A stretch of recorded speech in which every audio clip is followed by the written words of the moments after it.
तो ये जो जब ये सोच करके ये काम कर रहे हैं, उसमें मेरा सोचना है, मेरा मानना है, हो सकता है गलत हूँ मैं, ये गलत दिशा में जा रहा है। अच्छी खासी जीती हुई बाजी को ये गलत दिशा की तरफ, ये लोग ये ब्लंडर कर रहे हैं कि उस 5% में किधर जम मार रहे हैं उन 40% में कि हिंदू मतदाता हमारी तरफ आ जाए। तो हिंदू मतदाता तो उनके साथ जाएंगे, बिल्कुल सही बात वो 5%, जी जी। और 30 तो उनके पक्के हैं ही हैं। हाँ, तो अपने आप गंवा रहे हैं इसमें। हाँ, मुझे ऐसा लग रहा है, बड़ा दुख हो रहा है कि ये है ना रॉन्ग स्ट्रेटजी पे है ना ये टीम हार जाएगी, हार जाएगी। क्या आपका कहना ये है कि अब जो पुराने धुरंधर थे कांग्रेस में, जो दिग्गज थे, उनका अब कोई मायने नहीं है कांग्रेस में, मतलब उनकी नहीं सुनी जाती है, उनका नहीं सम्मान रखा जाता है? अनफॉर्चुनेटली, बिल्कुल आपने सही कहा, अनफॉर्चुनेट है कि कांग्रेस आज बेहतर पोजीशन पे है, फ्रंट पे जा रही है, क्योंकि बीजेपी का डाउनफॉल जा रहा है। जब डाउनफॉल हो रहा है तो आपका कोई उसमें नेचुरल वे में आप आ रहा हो, क्योंकि यहाँ अभी भी 2 पार्टी है, यहाँ एक नहीं तो दूसरी, एक नहीं तो दूसरी। सियासत में उन्होंने जो मुझ पर ट्रस्ट किया और मुझे फिर यूथ कांग्रेस में शामिल किया और ये कहा कि तुम्हें देश के लिए काम करना है।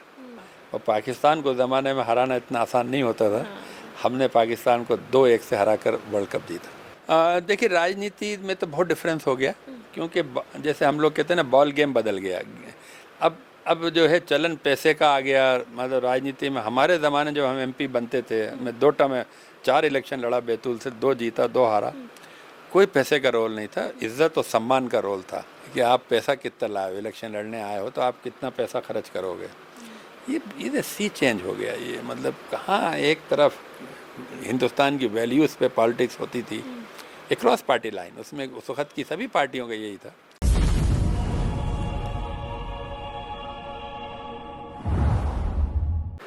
नमस्कार, मैं हूं साक्षी राय और आप देख रहे हैं खरी बात न्यूज़। बहुत बहुत स्वागत है खरी बात न्यूज़ में। और आमने सामने में आज हमारे साथ एक बहुत ही दिग्गज नेता मौजूद हैं। आपको बताएं, कांग्रेस के बहुत वरिष्ठ नेता हैं और इसके साथ ही जो है एक नेशनल लेवल के प्लेयर रहे हैं हॉकी के, और ओलंपियन रहे हैं। तो आपको ये भी बता दूं, केंद्रीय मंत्री का पद भी इन्होंने संभाला है, बैतूल से सांसद रहे हैं। और हमारे साथ आज मौजूद हैं असलम शेर खान जी। बहुत बहुत स्वागत है खरी बात न्यूज़। जी, शुक्रिया आपका बहुत। जी, मतलब ओलंपियन बने पहले और उसके बाद आपने फिर जो है राजनीति में इंटरेस्ट लिया, सांसद बने, फिर केंद्रीय मंत्री बने। कैसा रहा आपका सफ़र अभी तक का? मैं समझता हूँ बहुत अच्छा सफ़र रहा, और मैं तो ये कहूँगा कि मैं लकी रहा कि मुझे उस दौर में ये सब अपॉर्चुनिटीज़ आई जब हॉकी, जैसे आपने कहा कि जब मैं हॉकी प्लेयर था, वो मैं समझता हूँ कि आखिरी गोल्डन एरा था इंडिया की हॉकी का। इंडिया की हॉकी जो मशहूर थी पूरी वर्ल्ड में, ओलंपिक चैम्पियन रहती थी हमेशा।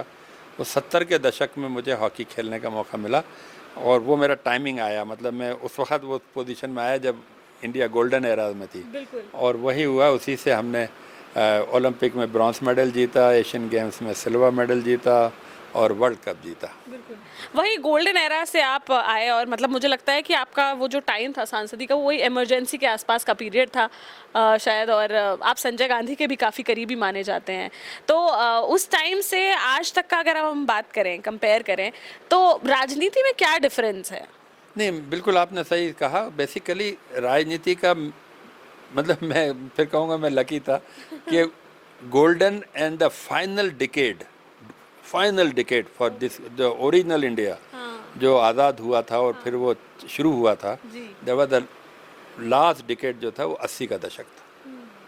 और मेरा फिर पता नहीं मुझे ऊपर वाले ने क्या दिल में डाली कि मैंने राजनीति मतलब हॉकी पीक पे छोड़ के पॉलिटिक्स ज्वाइन करी। और उस वक्त संजय गांधी का ज़माना था, इंदिरा गांधी स्ट्रगल से 77 और से 80 में पावर में आ चुकी थी, और यूथ एक पहली बार कुछ यूथ का रोल आया था। क्योंकि जो पिछले वाला जो 50-60 का दशक था, 70 का दशक था, उसमें स्टालवर्ट लोग जिंदा थे। संजय गांधी ने उसको यूथ की तरफ मोड़ा, पार्टी को यूथ की तरफ ले गए, और कम से कम 60 MP 80 में जीत के आए थे। और जब मैंने ज्वाइन किया था उस वक्त सरकार बन गई थी, और उन्होंने मुझे पहली बार यहाँ से भोजपुर से विधानसभा का टिकट दिया। चूँकि अभी मैं बिल्कुल नौसिखिया था, मतलब जीन्स और टी-शर्ट में ही मैंने वो चुनाव लड़ा, तो मैं हार गया विधानसभा का चुनाव। लेकिन संजय गांधी ने स्टार्ट किया, और संजय ने फिर ये कहा मेरी हार पर कि चलो कोई बात नहीं, सीख जाएगा राजनीति अभी तो राजनीति सीखेगा। हाँ। तो कितना विजनरी थे वो। और फिर मैं एक और लकी रहा कि उनकी डेथ के बाद जब राजीव गांधी आए राजनीति में, और राजीव गांधी ने मुझे अपना, क्योंकि मेरा एक और कनेक्शन था, मैं इंडियन एयरलाइंस हॉकी टीम के लिए खेलता था और वो इंडियन एयरलाइंस के पायलट थे। तो एक दूसरे को हम मिले हुए थे, जानते थे, लेकिन सियासत में उन्होंने जो मुझ पर ट्रस्ट किया और मुझे फिर यूथ कांग्रेस में शामिल किया और ये कहा कि तुम्हें देश के लिए काम करना है, क्योंकि मुझे बहुत ऑफ़र थे फॉरेन से, अमेरिका से, सब जगह से।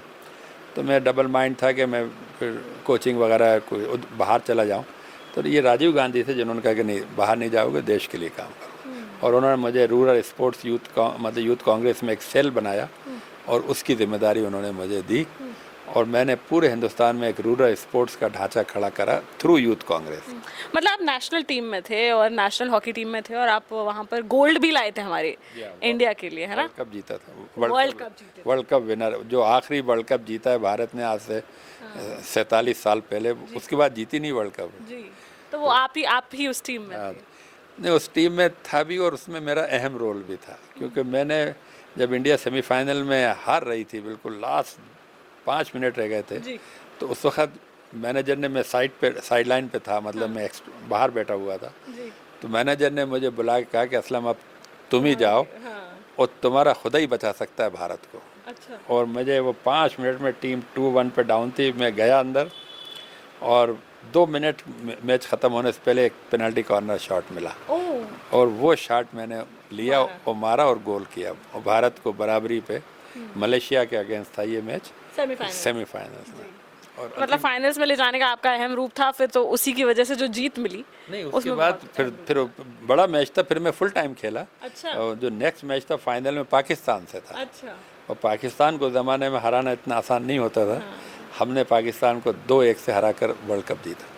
और एक अलग किस्म का मजा भी रहता है पाकिस्तान को हराने में। पब्लिक बहुत इंटरेस्ट रखती है ना, बहुत इंटरेस्ट रखती है, पूरे बाजार बंद हो जाते हैं, सब कुछ। बाजार बंद, ट्रेनें रुक रही हैं, बसें रुक गई, सड़क रुक गई, क्योंकि डाइंग मूवमेंट में जब वो गेम आता है ना तो आदमी की जो रोंगटे खड़े हो जाते हैं। बिल्कुल।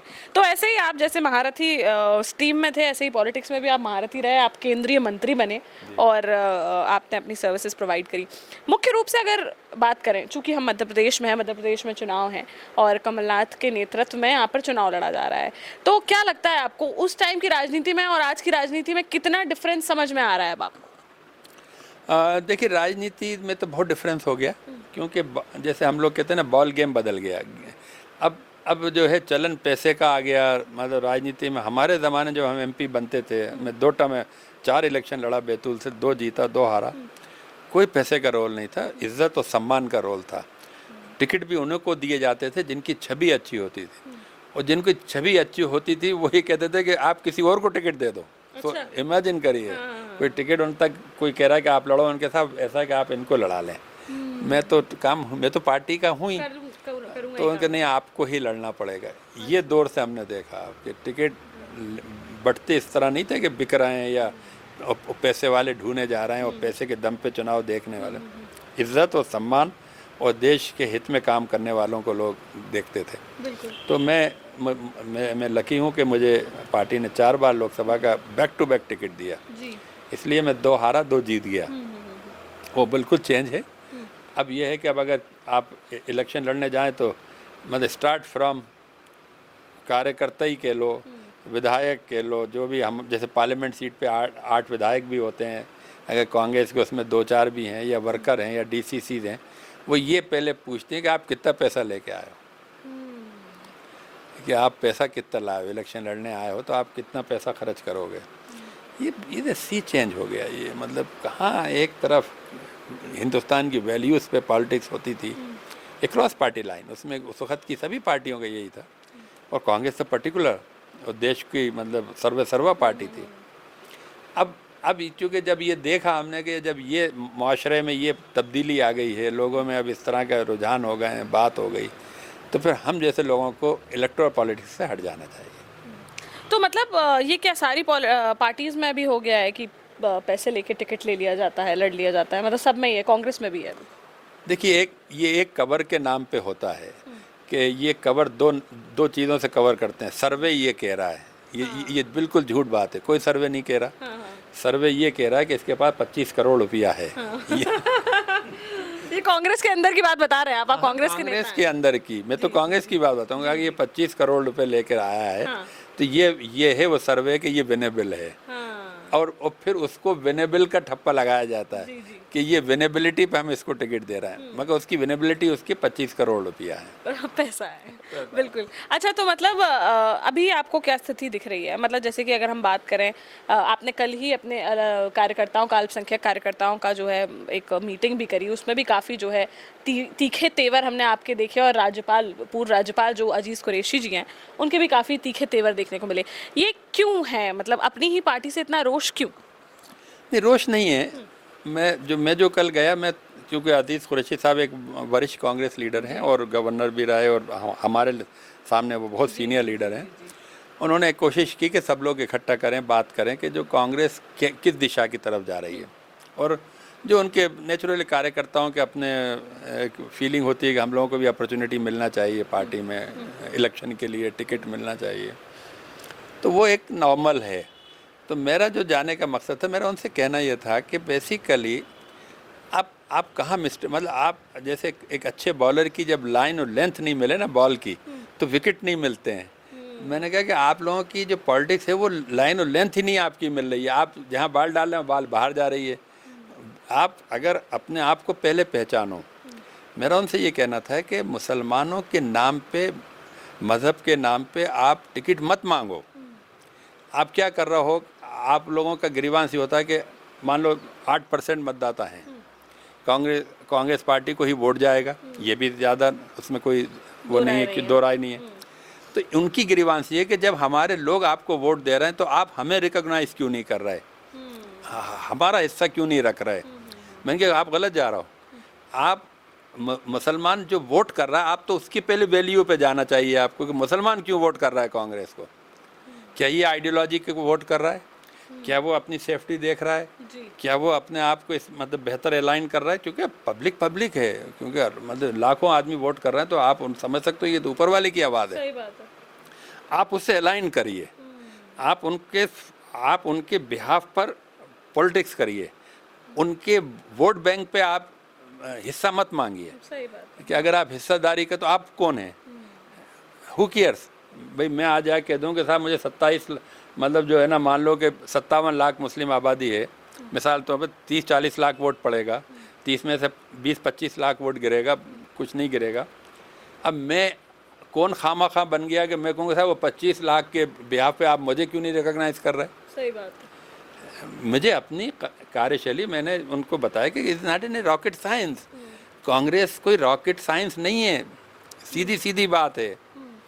सवाल ये है कि अगर आप लोग ये कह दें, आप टिकट मत मांगिए, कोई भी कह दिए कि हम नहीं लड़ रहे, क्या उसका मतलब रिपरकशन जाएगा कि सब कांग्रेस मतलब मुसलमानों ने मध्य प्रदेश कह दिया कि हमें कोई टिकट कांग्रेस का नहीं चाहिए, हम अपने विवेक पे वोट करेंगे, देश हित में वोट करेंगे, सबकी बेहतरी के लिए वोट करेंगे, प्रदेश की बेहतरी के लिए करेंगे, पीरियड। फिर देखते हैं कमलनाथ कैसे चुनाव लड़ते हैं। आप समझ गए ना? हाँ, मैं समझ गई। और इस वक्त पे तो मुझे लग रहा है कि कांग्रेस को थोड़ा सा मतलब विश्वास बोलूं या आत्मविश्वास बोलूं, जो मध्य प्रदेश में देखने को मिल रहा है कि अब तो जीतना ही है, कोई दिक्कत ही नहीं है। एब्सोल्युटली इनको यही करना चाहिए, और ये विश्वास भी होना चाहिए कि हम जीत रहे हैं, क्योंकि बगैर विश्वास के आप जीत नहीं सकते, और उसके लिए मेहनत करना होती है। उसके लिए जो निटी गिटी को है ना, मतलब आपको स्विंग करना पड़ती है, उसको सीना पड़ता है कि कहाँ कमजोरी जा रही है। वहाँ तक तो ये बिल्कुल ठीक है कि कांग्रेस आज बेहतर पोजीशन पे है, फ्रंट पे जा रही है, क्योंकि बीजेपी का डाउनफॉल जा रहा है। जब डाउनफॉल हो रहा है तो आपका कोई उसमें नेचुरल वे में आप आ रहा हो, क्योंकि यहाँ अभी भी 2 पार्टी है, यहाँ एक नहीं तो दूसरी। तो ये जो जब ये सोच करके ये काम कर रहे हैं, उसमें मेरा सोचना है, मेरा मानना है, हो सकता है गलत हूँ मैं, ये गलत दिशा में जा रहा है। अच्छी खासी जीती हुई बाजी को ये गलत दिशा की तरफ। तो आप लोग तो वरिष्ठ नेता हैं ना, आप लोग तो इतने पुराने नेता हैं, आप लोगों को डायरेक्ट करना चाहिए, अपने लोगों को समझाना चाहिए, कमलनाथ को समझाना चाहिए कि भाई ये डायरेक्शन गलत है। अब बस यही मतलब जो आपने मतलब जो बहुत जो बेसिक जो आपने स्पष्ट कह दिया, इसलिए हम बाहर हैं जी, क्योंकि वो उस लेवल पर बात नहीं करना चाहते, क्योंकि ये जो आपने कहा कि ये फिर बड़ा लेवल आ गया। एक विनिंग टीम के अंदर, जैसे मुझे मैनेजर ने कहा, बलबीर साहब ने, बलबीर सिंह थे सीनियर, कि असलम अब तू जा, तेरा खुद ही बचा सकता है। तो मैं तो साइड लाइन पर टीम के साथ बैठा था और मेरे जहन में था कि यार मुझे ज़िंदगी में कोई अपॉर्चुनिटी आना चाहिए, I am prove in that position कि मैं टीम में सही मेरा मुकाम है, और मुझे गोल कर दिया। तो मतलब क्या आपका कहना ये है कि अब जो पुराने धुरंधर थे कांग्रेस में, जो दिग्गज थे, उनका अब कोई मायने नहीं है कांग्रेस में, मतलब उनकी नहीं सुनी जाती है, उनका नहीं सम्मान रखा जाता है? अनफॉर्चुनेटली, बिल्कुल आपने सही कहा, अनफॉर्चुनेट है कि अब कोई वो जो पहले जो एक डेमोक्रेटिक पार्टी थी, हमने देखा है राजीव गांधी, इंदिरा गांधी हमारी सुनती थी। आप इमेजिन करिए इंदिरा गांधी की लीडरशिप का, एक मैं आपको मिसाल बताऊंगा, एक ही जगह पर मैं बिल्कुल नया 80 में पार्टी में आया, उन्होंने मुझे रोज़ा इफ्तार पार्टी हैदराबाद हाउस में, प्राइम मिनिस्टर की हैदराबाद में हाउस में उनकी इनवाइट किया। वेरी मखसूस लोगों करते हैं, भीड़ भड़के के लिए नहीं होता। 150 आदमी बुलाए और वो एक से बात करती थी। उनको एक अपॉर्चुनिटी थी ये कि रोज़े के पे पार्टी भी होगी और एक आइडेंटिफाई भी करना चाहती होंगी, लेकिन एक फीडबैक चाहिए उनको। जो आपने कहा ना कि सीनियर लोगों से फीडबैक हो, सब सीनियर लोग आते थे और वो 1-2 मिनट ले जाते। अब मेरा जैसा नया, पहली बार ये गॉड सेंड अपॉर्चुनिटी मिली कि उनकी इफ्तार पार्टी में हैदराबाद में इनवाइट। तो मैंने इंदिरा जी को, जब मेरा टर्न आया तो मैं मिलने गया, तो वो मेरे नाम से, चूँकि जब इनवाइट करा तो नाम से भी जान रही कि हाँ असलम बताओ हॉकी में क्या चल रहा है। उन्होंने मेरे हिसाब की बात की। मैंने कहा मैडम सब कुछ गलत चल रहा है, स्ट्रेट फॉरवर्ड में सब गलत चल रहा है। तो वो फिर एक सेकंड के लिए वो हो गई कि गलत क्या मतलब। मैंने कहा साहब वो जो IHF का जो प्रेसिडेंट है वो बड़ा गलत काम कर रहा है, करप्शन कर रहा है। वो उसका इंटेंशन हॉकी को बढ़ावा देना नहीं है, उसके अपने वेस्टेड इंटरेस्ट पे काम कर रहा है। तो उन्होंने मुझसे पूछा बूटा सिंह क्या कर रहे हैं। तो बूटा सिंह उस वक्त स्पोर्ट्स मिनिस्टर थे। तो मैंने कहा साहब बूटा सिंह जी भी कुछ नहीं कर रहे हैं। पीरियड, बात ख़त्म हो गई। मुझे मेरा 1-2 मिनट का जो उनसे अपॉर्चुनिटी, और रोज़ा इफ्तार party. She reach home, the first thing she done, मतलब उस दिन की उनके सबसे बड़ी बात उनकी नॉलेज में ये आई कि असलम के एक इनोसेंट आदमी, मतलब खिलाड़ी आदमी, बिल्कुल हाउस टू मतलब माउथ टू हॉर्स वाली बात हो गई कि हॉकी ठीक नहीं चल रही।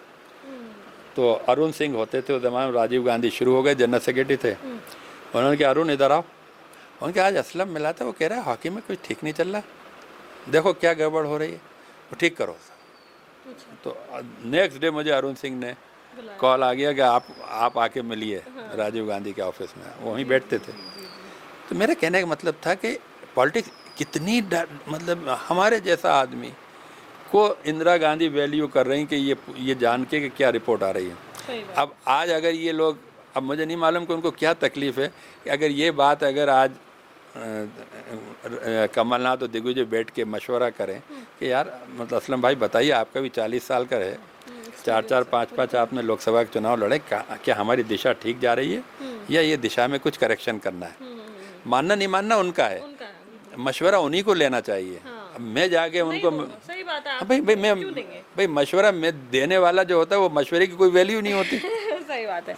लेकिन जैसे कि आपने कहा कि कमलनाथ और दिग्विजय, मतलब अगर मध्य प्रदेश कांग्रेस में देखें तो दो मुख्य ही चेहरे हैं अभी, जो कमलनाथ और दिग्विजय के हैं। और आप जब कार्यकारी अध्यक्ष के लिए भी आपने जब चिट्ठी लिखी, तब आपने PCC के लिए भी ये अपना जाहिर किया था कि दिग्विजय सिंह को बनना चाहिए उसका हेड। तो दिग्विजय सिंह कहीं ना कहीं आपके करीबी भी रहे हैं, आप जानते हैं बहुत अच्छे से, आपको बहुत अच्छे से पता है। तो कमलनाथ नहीं तो कम से कम दिग्विजय सिंह से मुलाकात हो सकती थी, बातचीत इस बारे में हो सकती थी, क्या वो भी नहीं हुई? देखिए दिग्विजय सिंह सब जानते हैं। दिग्विजय सिंह जी को मैंने इसलिए कहा था, मैं मतलब वो बात की मैं समझता हूँ इसलिए वो है कि वो बहुत ग्रास रूट पॉलिटिक्स को जानते हैं। कमलनाथ मध्य प्रदेश के नहीं हैं, ये हमेशा हेलीकॉप्टर से आए उद्योगपति, और छिंदवाड़ा इनका, इसमें कोई शक नहीं कि छिंदवाड़ा को उन्होंने बेपनाह नर्स करा और एक ये जहन बना लिया कि ये पार्लियामेंट से मैं हमेशा MP बनूंगा। उनके पास इनॉर्मस रिसोर्सेज थे और क्लाउड भी है कांग्रेस में। वो टिकट बांटते हैं, 25-30 MLA के टिकट शुरू से बांटते हुए आ रहे हैं संजय जी के ज़माने से। तो एक साइजेबल वर्कर उनके पीछे रहता ही है, तो उस वर्कर का वो पूरे यूटिलिटी छिंदवाड़ा में लेते रहे हैं। अब मध्य प्रदेश बड़ा डाइवर्स स्टेट है। इसके अंदर मध्य भारत है, इसके अंदर मालवा रीजन है, निमाड़ रीजन है, इसमें ना महाकौशल है, इसमें विंध्य प्रदेश है, और हर हिस्से का एक अपनी डायनेमिक्स है। अब उस डायनेमिक को समझने के लिए बहुत कम लीडर थे जो इस डायनेमिक को समझते थे। मैं समझता हूँ कि अर्जुन सिंह जी के अलावा बहुत मतलब मैंने जो देखा तो अर्जुन सिंह के अलावा कोई दूसरे आदमी इतनी डायनेमिक को नहीं जानते जितना वो जानते थे। या मैं कहूँ कि मैंने चूँकि मेरी राजनीति का जो टारगेट था उसमें कोई यहाँ धंधे पानी करने तो मैं पॉलिटिक्स में आया नहीं था। मुझे एक मेरा पैशन था, मैंने हॉकी खेली पैशन से, फिर पॉलिटिक्स भी पैशन से की, तो मैं सब जगह जाता रहा इंडिपेंडेंटली। मतलब मुझे कोई पार्टी की ज़रूरत नहीं पड़ती थी कि कोई किसी की लाइन पकड़ के चलना है, किसी नेता के कहने से। मेरा जहाँ दिल चाहे जिस ज़िले में मैं चला जाता हूँ। अब वो किसी को अच्छा लग रहा है, बुरा लग रहा है, लेकिन मुझे जो आइडिया है कि Madhya Pradesh is a beautiful state, very secular state and very easy state for politics. लेकिन अब माना जाए जैसे कि आपने बताया, तो अब क्या ये मान लिया जाए कि अब मुस्लिमों के लिए काफ़ी मुश्किल हो गया है मतलब किसी भी चीज़ में रहना, क्योंकि अगर बीजेपी है तो आप जानते ही हैं बीजेपी तो मतलब कहीं ना कहीं हिंदुओं की बात करती है, हिंदुओं का प्रतिनिधित्व करती है, और मुस्लिम कहीं ना कहीं उसमें अपने आप को एक्सक्लूडेड फील करते हैं। तो वही उसी रास्ते पर अब कांग्रेस चल रही है क्या? मुस्लिम अब कांग्रेस के भी नहीं है क्या? अनफॉर्चुनेट है, लेकिन इसमें थोड़ा सा बताऊंगा कि ये जो सीन क्रिएट हुआ है पूरे देश में, ये जो गुजरात मॉडल का जो असर है, जैसे अभी आप देख रहे हैं कि एक साइक्लोन आ रहा है अभी, है ना, मतलब अरेबियन सी में कम से कम 500 किलोमीटर, लेकिन असर आने लगता है, मौजें आने लगती हैं, है ना, कि वेव आने लगती है कि अब इधर ही आ रहा है, ये टच करेगा। मोदी वो और अमित शाह की पॉलिटिक्स ने भारतीय जनता पार्टी को रिफॉर्म करके रख दिया, उसको बदल के रख दिया बिल्कुल, और उसको बिल्कुल एक मशीन बना दिया, इलेक्ट्रल मशीन हो गई। पूरी सरकार चले, पार्टी चले, दुनिया चले, वो भाजपा की पॉलिटिक्स को मजबूत करने के लिए चले। पहले ये जो अटल जी के ज़माने तक पार्टी अपनी जगह डायनेमिक्स पे थी, अपनी विचारधारा पे थी, लेकिन उसका मकसद ये नहीं था कि वो कहने पूरी देश के अंदर अपना अकेला प्रभाव चाहते थे, डिक्टेटरशिप वो नहीं था। इनका है कि मेरे नाम से ही हर चीज़ होना चाहिए। आप ये देखिए कि आज छोटे से छोटे कोई मतलब है ना, आप निकले सड़क पे छोटी छोटी जगह पर भी मोदी जी का अकेला फ़ोटो लगा हुआ है, मोदी के अलावा कोई दूसरा नहीं हो, पार्टी वार्टी सेकेंडरी हो गई। तो उन्होंने क्या करा है कि उनका जो गुजरात मॉडल है वो पोलराइज करके उन्होंने गुजरात पे कब्जा करा है। यानी गुजरात जैसी जगह भी पहले पोलराइज नहीं थी, हाँ, पोलराइज नहीं थी, कम्युनल हो सकती थी, थोड़े बहुत बिजनेस डिफरेंसेस थे मुस्लिम कम्युनिटी और हिंदू कम्युनिटी में, लेकिन मोदी जी ने दंगे फसाद करा के गुजरात में ऐसे हालात पैदा कर दिए कि पोलराइज करके रख दिया on the line of communal, Hindu Muslim में। अब वो उसको जोर देते हैं, उसमें उनको जो दूसरी बड़ी मछली पकड़ी उन्होंने इस देश में, वो यूपी उनके हाथ आ गया जी।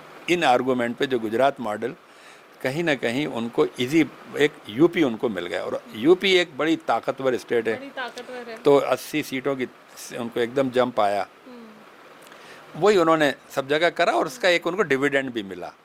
मोदी जी ने मिक्स पॉलिटिक्स करी, कम्युनल मतलब डिसाइसिव और प्लस डेवलपमेंट की बात करी, और अपने आप को गरीबों से आइडेंटिफाई करा कि मैं खुद अपने मतलब उस घर से आया हूँ जो मेरी माँ बर्तन मांजती थी, मैं खुद चाँच बेचता था, मैं गुर्बतों में रहा हूँ, मैं आपकी तरह रहा हूँ।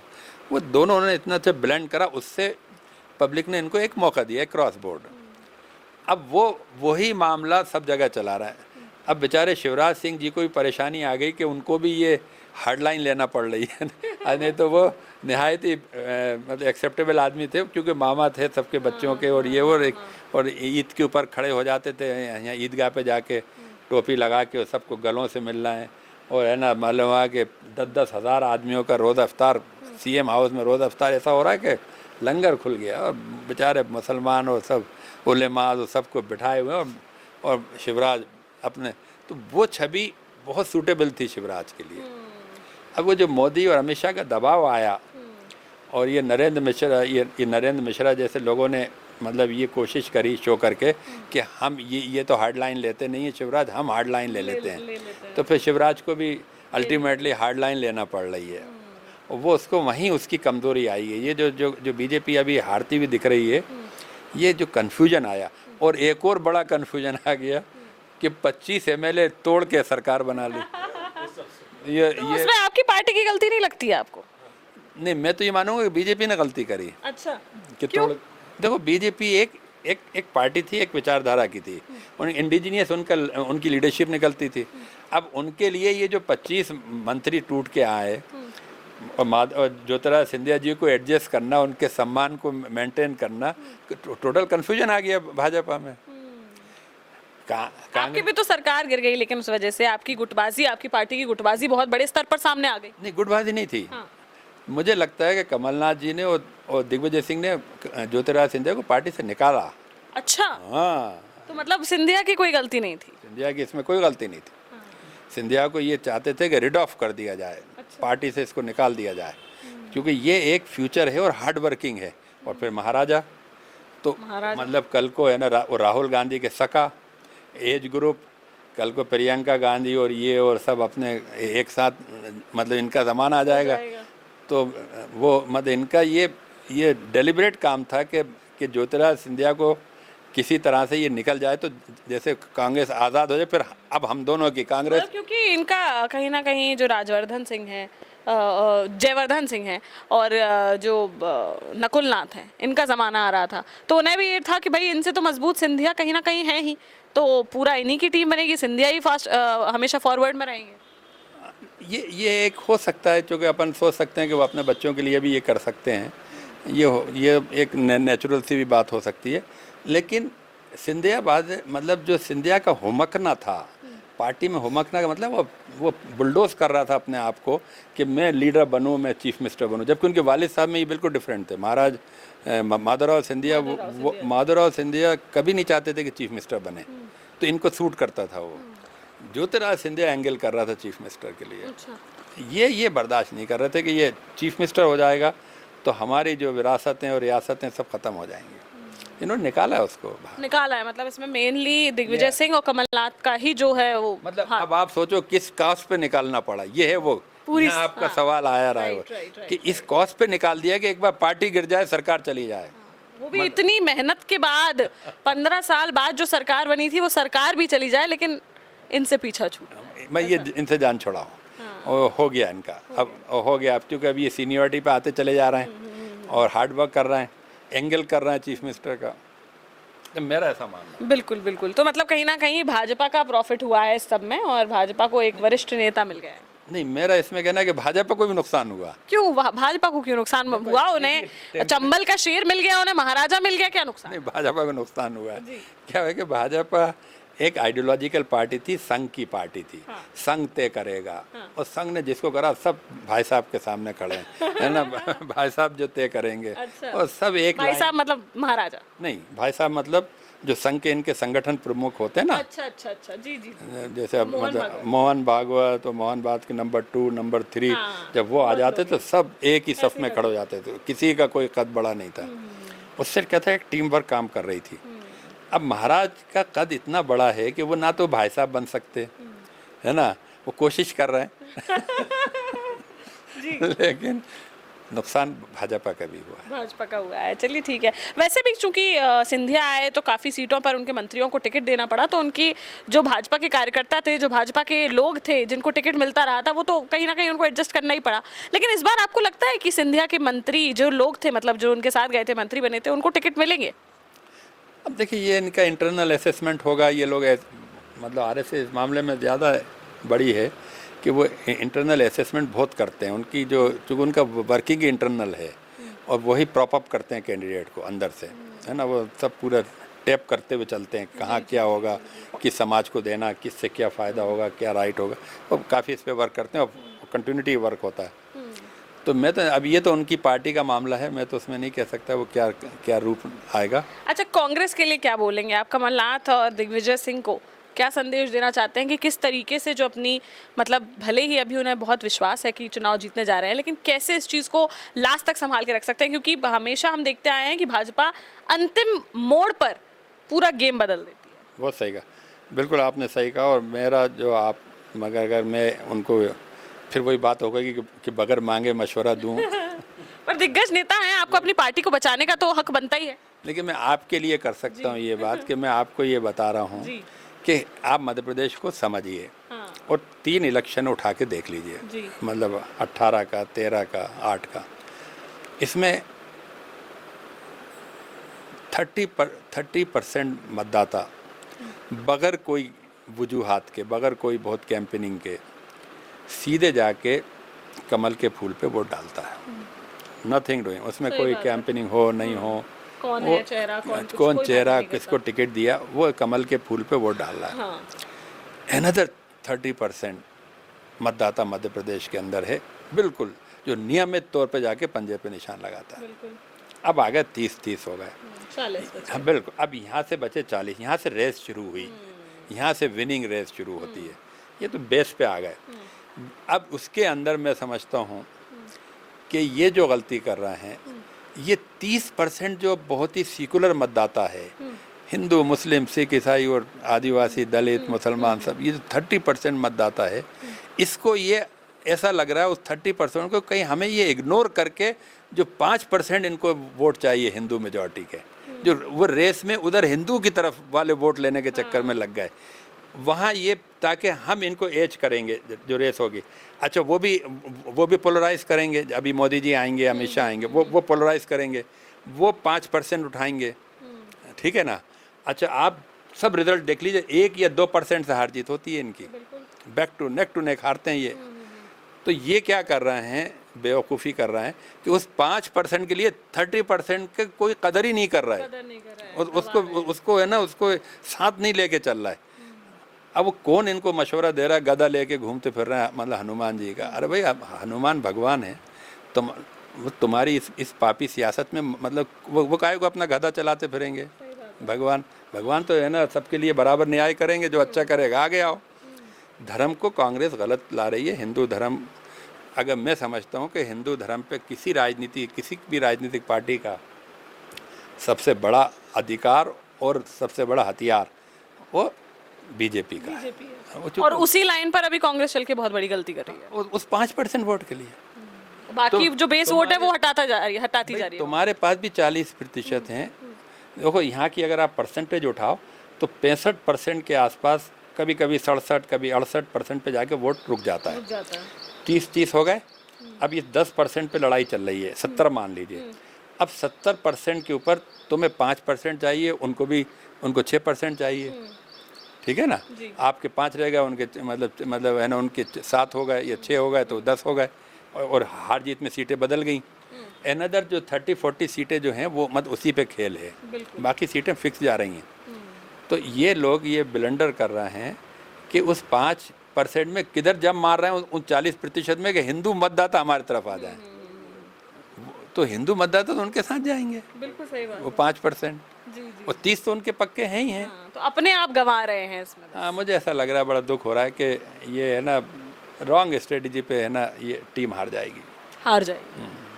चलिए ठीक है, हमारे साथ आज बहुत ही वरिष्ठ और दिग्गज नेता असलम शेर खां मौजूद थे, पूर्व केंद्रीय मंत्री। और अभी फ़िलहाल में काफ़ी मुझे लगता है कि जो है ज़मीनी स्तर की उन्होंने सच्चाई बताई है कि असल में क्या चल रहा है। आप भी देख रहे हैं 4 महीने में विधानसभा के चुनाव है मध्य प्रदेश में, और लगातार कांग्रेस और भाजपा लगातार दौरे कर रही है, लगातार जनता से मिल रही है, मुलाकात कर रही है, परियोजनाओं की घोषणाएं हो रही हैं। लेकिन इसके बीच में जो धरातल पर स्थिति है वो दिग्गज नेता ने, कांग्रेस के दिग्गज नेता ने आज हमारे साथ जो है रूबरू होकर बताया है।